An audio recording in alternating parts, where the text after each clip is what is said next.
नमस्कार. अडीचच्या बातमीपत्रात मी विनायक घोडे आपलं स्वागत करतो. सुरुवातीला एक नजर ठळक बातम्यांवर.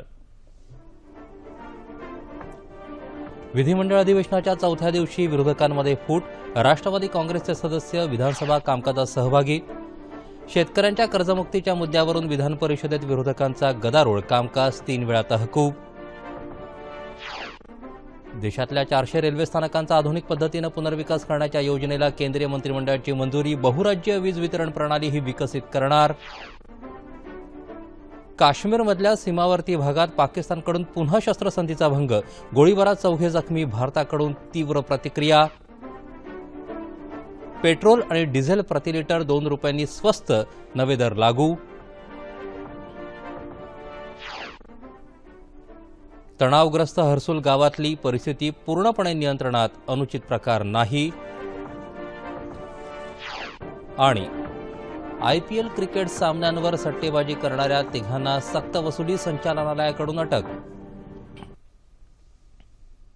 नमस्कार. आता बातम्या विस्तारानं पाहूयात. पावसाळी अधिवेशनाच्या चौथ्या दिवशी अखेर विरोधकांमध्ये फूट पडून राष्ट्रवादी काँग्रेसचे सदस्य विधानसभेच्या कामकाजात सहभागी झाले. मात्र काँग्रेस सदस्यांनी कर्जमाफीबाबत काहीच घोषणा न झाल्यानं सभात्याग केला. सकाळी कामकाज सुरू झाल्यावर शेतकऱ्यांच्या कर्जमाफीबाबत विचारणा करत काँग्रेस सदस्यांनी घोषणाबाजी केली. भाजपा सदस्यांनी त्याला प्रत्युत्तर दिलं. गोंधळ करणाऱ्यांना बाहेर काढा, आम्हाला कामकाज करू द्या, असा भाजपा सदस्यांचा आग्रह होता. गोंधळ सुरू होताच प्रश्नोत्तराचा तास सुरू ठेवल्यामुळे अखेर काँग्रेस सदस्यांनी बहिष्कार घालत सभात्याग केला. राष्ट्रवादीचे सदस्य मात्र कामकाजात सहभागी झाले, असं आमचे प्रतिनिधी नाना मेश्राम यांनी कळवलं आहे. राज्य भूविकास बँकेकडे थकीत असलेली कर्जाची रक्कम शेतकऱ्यांनी भरलीच पाहिजे. या रकमेपैकी मोठ्या रकमेस सूट दिली असल्यानं आणखी सवलत शक्य नाही, असं स्पष्ट प्रतिपादन सहकार मंत्री चंद्रकांत पाटील यांनी आज विधानसभेत केलं. प्रश्नोत्तराच्या तासात या संदर्भातला प्रश्न उपस्थित करण्यात आला होता. भूविकास बँकेकडे शेतकऱ्यांच्या कर्जाची एकूण थकबाकी 946 कोटी इतकी होती. मात्र त्यापैकी 712 कोटींची सूट देण्यात आली आहे. उर्वरित 230 कोटी रुपयांची व्याजासहितची थकबाकी शेतकऱ्यांनी भरायची आहे. ही बँक अवसायनात काढल्यानं कर्मचाऱ्यांना द्यायची रक्कम 270 कोटी इतकी आहे. त्यामुळे आणखी सवलत शक्य नसल्याचं सहकार मंत्र्यांनी स्पष्ट केलं. मुंबईच्या उपनगरात असणाऱ्या मोडकळीला आलेल्या इमारतींमधल्या रहिवाशांना त्याच ठिकाणी घरं मिळण्यासाठी तोडलेली इमारत ठराविक मुदतीत बांधण्यासाठी कायदा करण्यासाठीचं विधेयक याच अधिवेशनात आणू. मात्र तसं शक्य न झाल्यास अध्यादेश काढू, अशी घोषणा मुख्यमंत्री देवेंद्र फडणवीस यांनी केली. अतुल भातखळकर यांनी उपस्थित केलेल्या लक्षवेधीच्या उत्तरात ते बोलत होते. डीम्ड कन्व्हेन्स अर्थात मानवी हस्तांतरण बाबतचं धोरणही पुढील अधिवेशनापर्यंत आणलं जाईल, असं मुख्यमंत्र्यांनी स्पष्ट केलं, असं आमचे प्रतिनिधी मिलिंद लिमये यांनी कळवलं आहे. मी आपल्याला विश्वास देतो की सन्माननीय सदस्यांनी जी मागणी केली डिसेंबरच्या अधिवेशनात किंवा त्याच्यापूर्वी या संदर्भातलं उचित धोरण कायदेशीर बॅकिंग देऊन राज्य सरकार तयार करेल आणि हे जे डीम कन्व्हेन्स पासून वंचित लाखो मुंबईकर आहेत त्यांचा हा प्रश्न सोडवला जाईल. विधान परिषदेत आजही शेतकऱ्यांच्या कर्जमुक्तीच्या मुद्द्यावरून विरोधकांनी आक्रमक पवित्रा घेतला. कर्जमुक्तीची मागणी करत विरोधकांनी केलेल्या गदारोळामुळे सभागृहाचं कामकाज वारंवार स्थगित करण्यात आलं.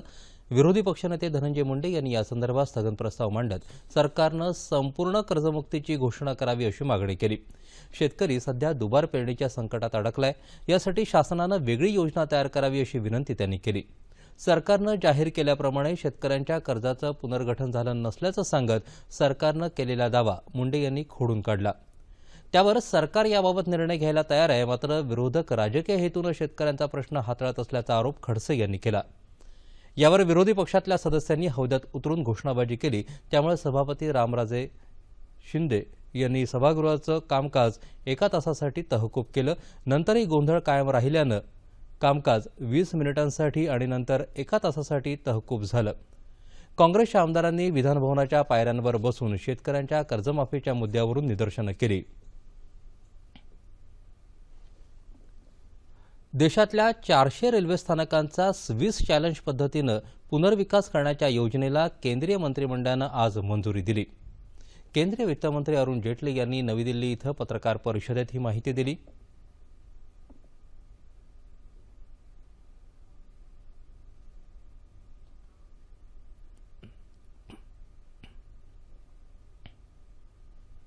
स्विस चैलेंज मेथड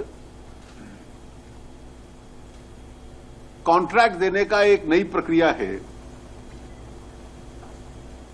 कि जो 400 A1 और A category K railway stations classify किए जाएंगे, कोई भी क्रेडेंशियल्स रखने वाला व्यक्ति उसको अपना डेवलपमेंट करने का प्रपोजल सरकार को दे सकता है। अपुऱ्या वीज पुरवठ्याच्या संकटावर मात करण्यासाठी बहुराज्य विद्युत वितरण प्रणाली विकसित करण्यात येणार असून त्यासाठी 8,500 कोटींचा निधी मंजूर केलाय। जातीच्या आधारे जनगणना करून संपूर्ण माहितीचं वर्गीकरण करण्यासाठी अरविंद पनगाडिया यांच्या अध्यक्षतेखाली एक समिती नियुक्त करण्याचा निर्णय आजच्या बैठकीत झाला। देशामध्ये विविध क्षेत्रात परकीय गुंतवणुकीचा मार्ग अधिक सोपा करण्यासाठी अडचणीचे ठरणारे 295 नियम तसंच कायदे रद्दबातल करण्याचा निर्णय देखील केंद्रीय मंत्रिमंडळानं आज घेतला। थेट परकीय गुंतवणूक आणि अप्रत्यक्ष परकीय गुंतवणूक यांचं विलीनीकरण करण्यात येणार आहे। याबरोबरच लघु आणि मध्यम उद्योगांना वित्तपुरवठा करण्यासाठी ग्रामीण विकास बँकांना 700 कोटींचा अतिरिक्त निधी मंजूर करण्यात आलाय। ईशान्येकडील राज्यांमध्ये विकास कामांना गती आणण्यासाठी 92,000 कोटी रुपयांचा निधी मंजूर करण्यात आला आहे। तसंच 6 पदरी पूर्व परीघ महामार्गाच्या कामाला मंजुरी देण्यात आली असल्याची माहिती जेटली यांनी यावेळी दिली। भारत पाक सीमेवर पाकिस्तानी सैन्यानं आज पहाटेपासून गोळीबार आणि हातबॉम्ब हल्ले करत शस्त्रसंधीचा भंग केलाय। सीमेवरच्या 5 चौक्यांच्या परिसरात पाकिस्ताननं गोळीबार केला।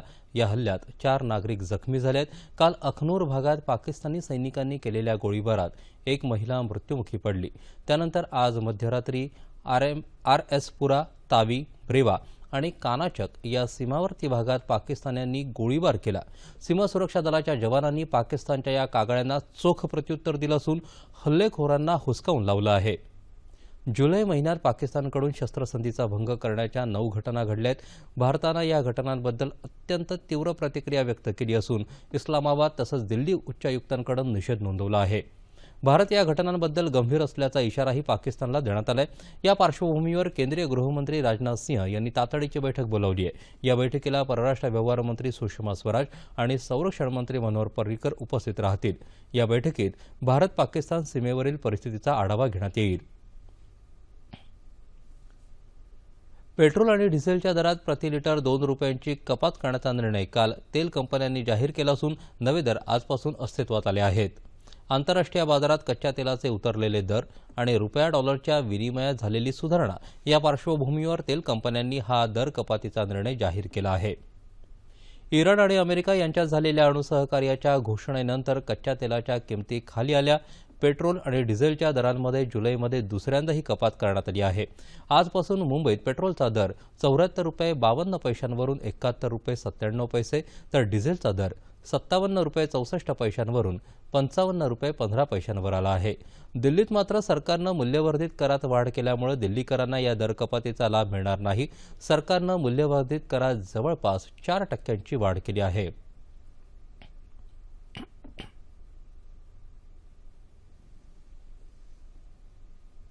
मध्य प्रदेशातल्या व्यावसायिक परीक्षा मंडळ घोटाळा प्रकरणी चौकशी पूर्ण झालेल्या प्रकरणांमध्ये विशेष तपास पथकानं आरोपपत्र दाखल करावीत अशी मागणी करणारी याचिका सीबीआयनं आज सर्वोच्च न्यायालयात केली आहे। 185 पेक्षा अधिक प्रकरणं सीबीआयकडे हस्तांतरित करण्याच्या प्रक्रियेला वेळ लागेल आणि त्यामुळे आरोपपत्र दाखल न झाल्याच्या मुद्द्यावरून आरोपी जामिनावर सुटू शकतील अशी शक्यता या याचिकेत करण्यात आली आहे। सर्वोच्च न्यायालयानं या याचिकेची सुनावणी येत्या सोमवारी घेण्याचं जाहीर केलंय। व्यापम घोटाळ्याशी संबंधित 3 प्रकरणांमध्ये सीबीआयनं प्राथमिक माहिती अहवाल दाखल केलाय। 2009 ते 2011 या वर्षात 57 उमेदवार दोषी आढळले असून त्यांच्याविरुद्ध सीबीआयनं तपास सुरू केला आहे। तसंच नम्रता दामोद, विजय पटेल, राजेंद्र आर्या, पत्रकार आश्रय सिंह आणि दीपक वर्मा यांच्या संशयास्पद मृत्यूबाबत उज्जैन, कांकेर, ग्वाल्हेर आणि झाबुआ पोलीस अधीक्षकांकडून नोंदी मागवण्यात आल्या आहेत। पंतप्रधान नरेंद्र मोदी यांचा आजचा वाराणसी दौरा जोरदार पावसामुळे रद्द करण्यात आला आहे। आपल्या मतदारसंघाचा दौरा पावसामुळे रद्द होण्याची मोदींची ही दुसरी वेळ आहे। यापूर्वी 28 जूनला त्यांचा दौरा रद्द झाला होता। आजच्या दौऱ्यात पंतप्रधान एका वीज प्रकल्पाचं उद्घाटन आणि बनारस हिंदू विश्वविद्यालयात ट्रॉमा सेंटरचा शुभारंभ करणार होते। त्यांची एक जाहीर सभाही आयोजित करण्यात आली होती।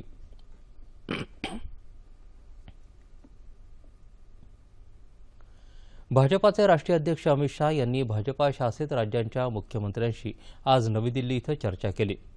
सरकारचं कामकाज चालवताना पक्षाला येणाऱ्या समस्या तसंच राज्यांचे वेगवेगळे प्रश्न याविषयी शाह यांनी सर्व मुख्यमंत्र्यांशी चर्चा केली.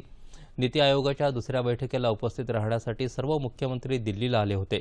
भाजपा शासित राज्यांच्या समस्या शाह यांनी जाणून घेतल्या. नीती आयोगाच्या बैठकीला काँग्रेस शासित राज्यांचे मुख्यमंत्री तसंच पश्चिम बंगाल, तामिळनाडू, उत्तर प्रदेश आणि ओदिशा राज्याचे मुख्यमंत्री अनुपस्थित होते. मात्र बिहारचे मुख्यमंत्री नितीश कुमार तसंच जम्मू आणि काश्मीरचे मुख्यमंत्री मुफ्ती मोहम्मद सईद बैठकीला उपस्थित होते. ग्रीसच्या संसदेनं युरोपीय संघाच्या बेलआउट पॅकेजला मंजुरी दिल्यामुळे ग्रीससमोरील आर्थिक संकट तूर्त टळलं आहे. या अर्थसहाय्याबरोबरच ग्रीसला कडक अटी घालण्यात आल्या आहेत. या अटीशी आपण सहमत नाही, परंतु त्या स्वीकारल्याशिवाय दुसरा पर्याय नसल्याचा पुनरुच्चार ग्रीसचे पंतप्रधान अलेक्स सिप्रास यांनी केला आहे. युरोपीय संघानं प्रस्तावित केलेल्या आर्थिक सुधारणा लागू करण्यासाठी ग्रीसच्या खासदारांनी संसदेत काल चर्चा केली. ग्रीसचे उपवित्तमंत्री नाडिया बालावानी यांनी आपल्या पदाचा राजीनामा दिला आहे. खासदारांची बैठक सुरू असताना आर्थिक सुधारणा कार्यक्रमाच्या विरोधकांनी ग्रीस संसदेच्या बाहेर निदर्शनं केली. यावेळी विरोधक आणि पोलीस यांच्यात झटापट झाली. भूसंपादन विधेयक आणि वन रँक वन पेन्शन ही योजना तात्काळ लागू करावी या मागणीसाठी ज्येष्ठ समाजसेवक अण्णा हजारे 2 ऑक्टोबरपासून नवी दिल्लीतल्या रामलीला मैदानावर बेमुदत उपोषणाला बसणार आहेत. राळेगणसिद्धी इथं अण्णा हजारे यांनी काल ही माहिती दिली. हजारे स्वतः माजी सैनिक आहेत. वन रँक वन पेन्शन हा मुद्दा कोणत्या स्वरूपात सरकारसोबतच्या चर्चेत उपस्थित करता येईल याबाबत त्यांनी काल राळेगणसिद्धी इथं सैन्य अधिकाऱ्यांशी चर्चा केली. 26 जुलैला शहीद दिनी नवी दिल्ली इथं अण्णा हजारे यांच्या हस्ते शहीदांच्या माता आणि पत्नीचा सन्मान करण्यात येणार आहे. त्यानंतर भूसंपादन विधेयक आणि वन रँक वन पेन्शन या मुद्द्यांवरून देशभर शेतकरी आणि सैनिकांचे मोर्चे काढणार असल्याची माहिती अण्णा हजारे यांनी यावेळी दिली. गृहनिर्माण, खनिज उद्योग, बँका यांच्या समभागांच्या खरेदी विक्रीचे व्यवहार मोठ्या प्रमाणावर झाल्यामुळे मुंबई शेअर बाजाराचा निर्देशांक आज सकाळी 123 अंकांनी वधारला. आजच्या तेजीमुळे ओएनजीसी आणि कोल इंडिया या सार्वजनिक क्षेत्रातील कंपन्यांच्या समभागांना मोठा लाभ झालाय. सकाळी व्यवहार सुरू झाल्यानंतर काही तासात मुंबई शेअर बाजाराचा निर्देशांक 28,321 पर्यंत चढला, तर राष्ट्रीय शेअर बाजार निफ्टी निर्देशांकातही 38.85 अंकांची वाढ झाली. ग्रीसच्या संसदेनं बेलआउट पॅकेजला मंजुरी दिल्यामुळे तूर्त आर्थिक संकट टळलं असल्यानं गुंतवणूकदारांचा उत्साह वाढला आहे. मुंबईला लाभलेल्या सागरी किनाऱ्याचं सौंदर्यीकरण आणि व्यवस्थापन करण्यावर यापुढे अधिक भर देण्यात येईल अशी माहिती मुंबई महानगरपालिकेचे आयुक्त अजय मेहता यांनी काल मुंबई इथं दिली. महानगरपालिकेच्या शिक्षण, आरोग्य आणि पायाभूत सुविधा विभागातील अधिकाऱ्यांशी चर्चा करण्यासाठी आयोजित बैठकीत मेहता बोलत होते. मुंबई महानगराला सागरी किनाऱ्याची नैसर्गिक संपत्ती लाभली आहे, मात्र आतापर्यंत महानगरांमध्ये भूमी विकासाची कार्य जास्त करण्यात आली. त्या मानानं सागरी व्यवस्थापनाकडे दुर्लक्ष झालं असं सांगून नवीन विकास आराखड्यात आता सागरी व्यवस्थापनावर लक्ष केंद्रित करण्यात येणार असल्याचं मेहता यांनी स्पष्ट केलं. नाशिक जिल्ह्यातल्या हर्सुल गावातील परिस्थिती आता पूर्णपणे नियंत्रणात आली असल्याची माहिती जिल्हा ग्रामीण पोलीस अधीक्षक संजय मोहिते यांनी दिली आहे. गावातल्या पोलीस बंदोबस्तामध्ये वाढ करण्यात आली असून काल रात्रीपासून कोणताही अनुचित प्रकार घडला नाही असं त्यांनी स्पष्ट केलं. गावात 2 गटात झालेल्या हाणामारीत पोलिसांनी केलेल्या गोळीबारात एका युवकाचा मृत्यू झाला, तर त्यानंतर झालेल्या दगडफेकीत 8 पोलीस जखमी झाले आहेत. हर्सुल गावात शांतता प्रस्थापित होऊन इथले व्यवहार सुरळीत व्हावेत यासाठी ग्रामस्थांनी पुढाकार घेत पोलिसांना सहकार्य करावं असं आवाहन नाशिकचे पालकमंत्री गिरीश महाजन यांनी काल तणावग्रस्त भागाची पाहणी केल्यानंतर केलं होतं. दरम्यान हर्सुल इथं झालेल्या हिंसाचाराची राज्य सरकारनं चौकशी करावी असा आदेश विधानसभा अध्यक्ष हरिभाऊ बागडे यांनी दिला आहे. जागतिक युवक कौशल्य विकास दिनाचं औचित्य साधून पंतप्रधान नरेंद्र मोदी यांच्या हस्ते काल महत्वाकांक्षी कौशल्य विकास योजनेचा शुभारंभ नवी दिल्ली इथं करण्यात आला. राज्यातही काल विविध ठिकाणी कौशल्य विकास दिनानिमित्त कार्यक्रम आयोजित करण्यात आले होते. महाराष्ट्रात कौशल्य विकासाला मोठा वाव असून राज्यात नवं युग सुरू होत असल्याचं प्रतिपादन कौशल्य आणि उद्योजकता विकास मंत्री रणजित पाटील यांनी काल मुंबईत केलं. राज्यात प्रमोद महाजन कौशल्य विकास मोहीम राबवण्यात येत असून त्यातून असंघटित आणि अविकसित क्षेत्रातल्या तरुणांना विविध कामांचं प्रशिक्षण देण्यात येईल. या मोहिमेत राज्यातल्या विविध भागातल्या उद्योगांनाही सहभागी करून घेता येईल अशी माहिती पाटील यांनी यावेळी दिली. मुंबईतल्या कोहिनूर टेक्निकल इन्स्टिट्यूटच्या वतीनं कौशल्य शिबिराचं आयोजन करण्यात आलं. पंतप्रधान कौशल्य विकास योजनेअंतर्गत विद्यार्थ्यांना वेगवेगळ्या व्यवसायांचं प्रशिक्षण देण्याची योजना कोहिनूरनं आखली आहे. यावेळी राज्यपाल चे विद्यासागर राव, कोहिनूर समूहाचे संस्थापक डॉक्टर मनोहर जोशी आणि इतर मान्यवरांनी शिबिरार्थींना मार्गदर्शन केलं. उस्मानाबाद इथंही शहरातील सर्व तांत्रिक आणि व्यावसायिक शिक्षण घेणारे विद्यार्थी, शिक्षक, उद्योजक आणि व्यापाऱ्यांना या विकास योजनेची माहिती देण्यासाठी विशेष कार्यक्रमाचं आयोजन करण्यात आलं. यावेळी विविध विषयातील तज्ज्ञ व्यक्तींनी शिबिरार्थींना मार्गदर्शन केलं.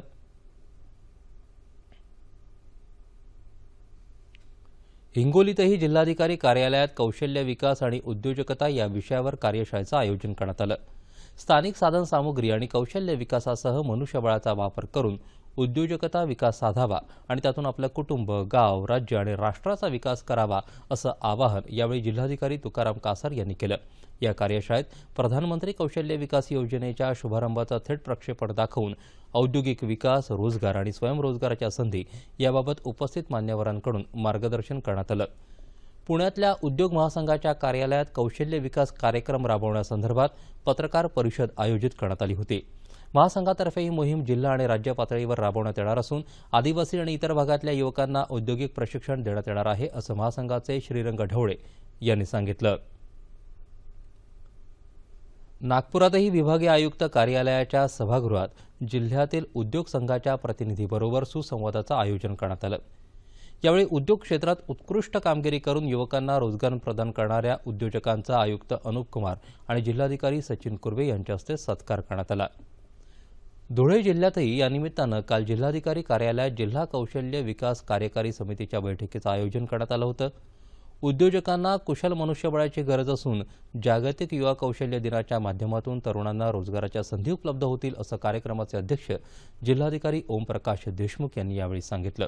तसंच प्रशिक्षण घेतलेल्या उमेदवारांना मान्यवरांच्या हस्ते रोजगार देणाऱ्या उद्योजकांकडून नियुक्ती पत्राचं वाटपही करण्यात आलं.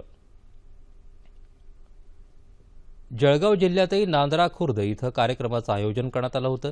जिल्ह्यातल्या युवा शेतकऱ्यांनी भारतात प्रसिद्ध असलेल्या केळ्यांच्या दर्जेदार आणि निर्यातक्षम उत्पादन वाढीसाठी केळी संशोधन केंद्राचं वेळोवेळी मार्गदर्शन घ्यावं असं आवाहन यावेळी कार्यक्रमाचे अध्यक्ष केळी संशोधन केंद्राचे शास्त्रज्ञ NB शेख यांनी केलं.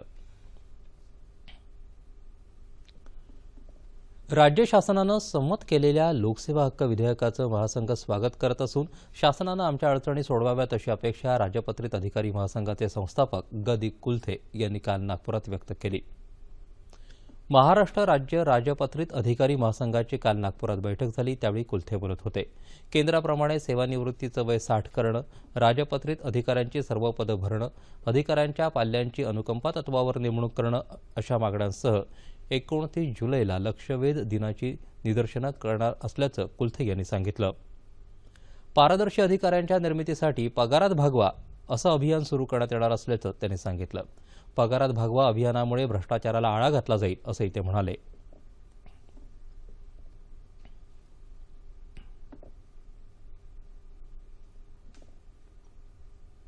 समतोल विकास व्हावा, देशाचा विकास व्हावा या दृष्टिकोनातून अधिकारी महासंघाने भ्रष्टाचार निर्मूलनासाठी आणि विकासासाठी कार्यसंस्कृती अभियानाचा भाग म्हणून पगारात भागवा हे अभियान सुरू केलेलं आहे. कोल्हापूर जिल्ह्यात गेल्या 20 दिवसांपासून पावसानं पाठ फिरवल्यानं उगवून आलेलं पीक धोक्यात आलं असून शेतकऱ्यांवर दुबार पेरणीचं संकट ओढावलं आहे. कोल्हापूर जिल्ह्यात जूनच्या शेवटच्या आठवड्यात पावसाने जोरदार हजेरी लावली. त्यामुळे शेतकऱ्यांनी भराभर पेरण्या उरकून घेतल्या. चांगला पाऊस पडत राहील अशी अपेक्षा शेतकऱ्यांना होती. मात्र 15 दिवसातच पावसाने शेतकऱ्यांच्या तोंडचं पाणी पळवलंय. पेरण्याअंतर मशागतीवर शेतकऱ्यांनी हजारो रुपये खर्च केले. पिकांची उगवणही चांगली झाली. मात्र आता पाऊस नसल्यामुळे काही ठिकाणी रोग आणि किडीचाही प्रादुर्भाव वाढलाय. पिकं डोळ्यादेखत करपून जाण्याची भीती शेतकऱ्यांना इथे वाटू लागली आहे. पावसाच्या ओढीनं कोल्हापूर जिल्ह्यातील आजरा, चंदगड, राधानगरी आणि गगनबावडा या तालुक्यामधील भात रोप लावण खोळंबली आहे. आणखी काही दिवस पाऊस आला नाही तर रोजंदारी करणाऱ्या शेतमजुरांनाही रोजगार मिळणार नाही. त्यामुळे शेतमजूरही चिंतेत आहेत. कागल, हातकणंगले आणि शिरोळ तालुक्यात पावसाचं प्रमाण अगदीच कमी असल्यानं या ठिकाणी पेरण्या खोळंबल्यात, तर ज्या पेरण्या झाल्यात ती पिकं उन्हाने कोमेजू लागली आहेत. त्यामुळे शेतकऱ्यांना आता प्रतीक्षा आहे ती दमदार पावसाचीच. पावसामुळे जर पीक आला असते, जर पाऊस लागला असता तर पीक आला असते, आणि पाऊस नाही लागल्यावर पीक कसं येणारच कसं ती. मग शेवट काय म्हणजे खर्च जो आहे आमचा गरिबांचा, मागासवर्गीय वर्गांचा काय ते सरकारनं म्हणजे ठोक पावलं उचलून कराय त्याने अनुदान द्यावे आमची इच्छा आहे. 4-5 दिवसात पाऊस आला नाही तर शेतकऱ्यांवर दुबार पेरणीचं संकट ओढवू शकतं. त्यामुळेच मोठ्या आशेने हजारो रुपये खर्चून शेतीत राबणाऱ्या शेतकऱ्यांच्या नजरा आता आभाळाकडे लागल्या आहेत. सामान्य जनतेला भेडसावणाऱ्या आरोग्याच्या समस्या दूर करण्यासाठी शिवसेनेच्या दक्षिण मुंबई विभागातर्फे राबवण्यात येणाऱ्या शिवराज्य आरोग्य मोहिमेचा शुभारंभ शिवसेनेचे युवासेना प्रमुख आदित्य ठाकरे यांच्या हस्ते करण्यात आला. या मोहिमेद्वारे रक्तदाब, मधुमेह आदी आजारांची चाचणी लोकांच्या घरी जाऊन करण्यात येणार असून या चाचण्यांचा वैद्यकीय अहवालही त्यांना घरपोच करण्यात येणार आहे. ज्या कुटुंबाची आर्थिक परिस्थिती हलाखीची असेल त्यांना या योजनेतून मोफत औषधं पुरवण्यात येतील असं आदित्य ठाकरे यांनी म्हटलंय. ठाकरे यांच्या हस्ते काल चाचणी उपकरणांचं वाटप विभागातल्या शाखा प्रमुखांना करण्यात आलं.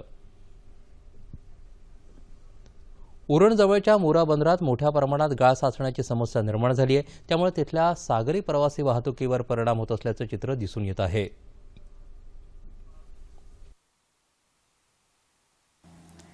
मोरा भाऊचा धक्का सागरी प्रवासी वाहतूक सध्या गाळात अडकल्याचं दिसून येत आहे. यासाठी नौदलाची ब्रेक वॉटर जेट्टी कारणीभूत ठरत असून बंदरातील गाळाची समस्या गेल्या काही वर्षात कोट्यवधी रुपये खर्चूनही सुटलेली नाहीये.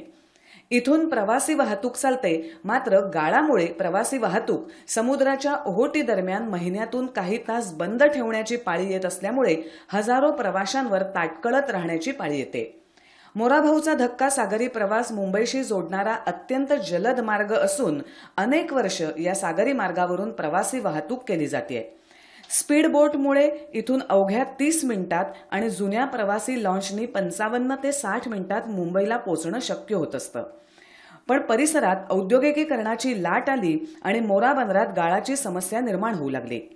औद्योगिकीकरणामुळे समुद्रात झालेल्या प्रचंड भरावामुळे समुद्राची पातळी सातत्यानं वाढतेय. त्याचा परिणाम जेएनपीटी बंदरापासून थेट मोरा बंदरानजीक असलेल्या नौदलाच्या जेट्टीपर्यंतचा सागरी किनारा प्रचंड गाळाने भरू लागलाय. सर्वाधिक गाळ नौदलाच्या ब्रेकवॉटर जेट्टीमुळे साचतोय. किनाऱ्यापासून सुमारे 150 मीटर लांबीचं अंतर सोडलं तर संपूर्ण ब्रेकवॉटर जेट्टी भराव टाकून बनवण्यात आली आहे. ब्रेकवॉटर जेट्टी पिलरवर नसल्यामुळे समुद्राच्या प्रवाहामुळे आलेला गाळ बंदरात अडकून साचला जातो. त्यासाठी नागरिकांकडून सातत्याने पाठपुरावा होत आहे. केंद्राच्या अखत्यारीतील हा प्रश्न लोकप्रतिनिधींनी पाठपुरावा करून सोडवण्याची अपेक्षा उरणवासियांची आहे. मुलं भरतीच ओटीत नाही कमी होत, भरतीच राहते काय पहिले मुलं व्हायची ती ओटी काय समजत नाही. याच्यात घर बुडतात आमचे आता पहिल्याशिवाय. मोरा बंदरातील गाळ काढण्यासाठी प्रत्येक 2-4 वर्षाआड शासनाकडून कोट्यवधी रुपये खर्च केला जातो. मात्र त्यानंतरही मोरा बंदर गाळाने भरण्याचं थांबत नाही. यावर उपाय म्हणून उरण नौदलाची ब्रेकवॉटर जेट्टी नव्यानं पिलरवर उभारण्याची आवश्यकता निर्माण झाली आहे. राष्ट्रपती प्रणव मुखर्जी यांनी काल मुस्लिम बांधवांच्या पवित्र रमजान निमित्त राष्ट्रपती भवनात इफ्तार पार्टीचं आयोजन केलं होतं. रमजान महिना हा पावित्र्य आणि मांगल्याचं प्रतीक असून तो आपल्याला जबाबदारीची जाणीव करून देतो. तो आपल्याला दायित्व आणि औदार्याची शिकवण देतो असं यावेळी राष्ट्रपती प्रणव मुखर्जी यांनी सांगितलं. उपराष्ट्रपती हामिद अन्सारी, केंद्रीय गृहमंत्री राजनाथ सिंह, केंद्रीय अर्थमंत्री अरुण जेटली आणि राजकीय क्षेत्रातील इतर मान्यवर या पार्टीत सहभागी झाले होते. प्राचार्य शिवाजीराव भोसले समितीच्या वतीनं ज्येष्ठ लेखक द मा मिरासदार यांना काल पुण्यात शिवाजीराव भोसले यांच्या नावाचा पुरस्कार देण्यात आला. धर्म, संस्कृती याबद्दल शिवाजीरावांना आदर होता. त्यासाठी अनेक ठिकाणी व्याख्यानं देऊन त्यांनी प्रबोधन केलं. त्यामुळे त्यांचं राज्यात एक वेगळं स्थान आहे. त्यांच्या नावाचा पुरस्कार दिल्याबद्दल आपल्याला अभिमान असल्याचं मिरासदार यांनी यावेळी सांगितलं. यावेळी व्यंगचित्रकार श्री द फडणीस तसंच अनेक मान्यवर उपस्थित होते.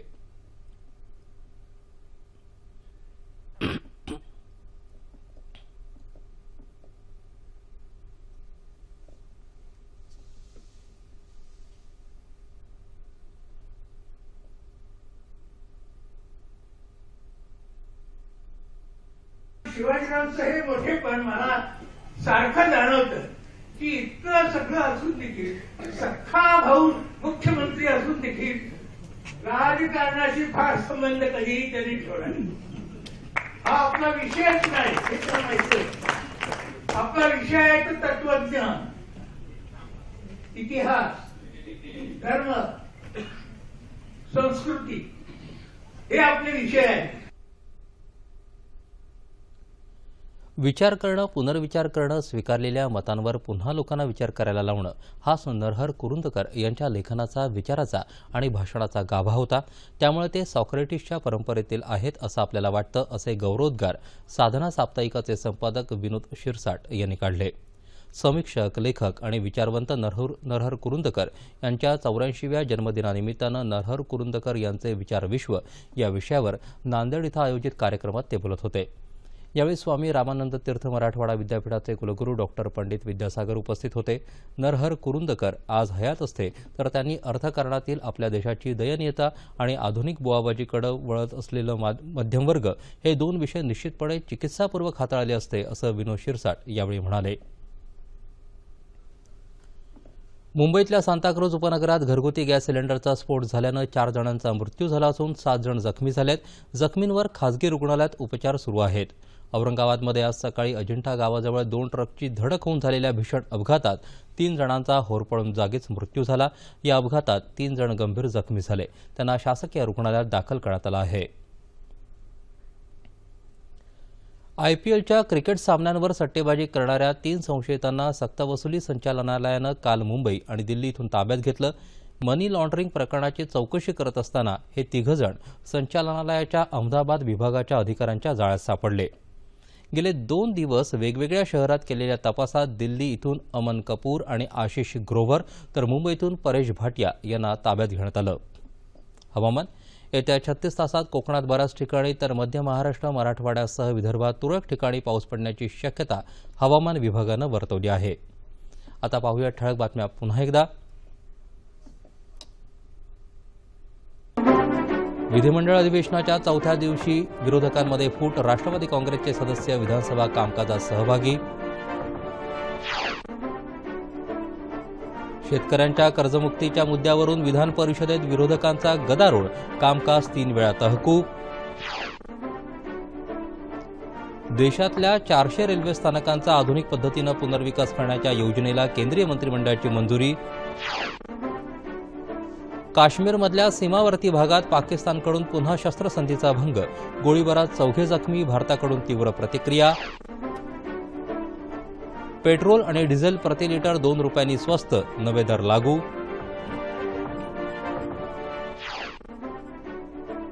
तणावग्रस्त हर्सुल गावातील परिस्थिती पूर्णपणे नियंत्रणात.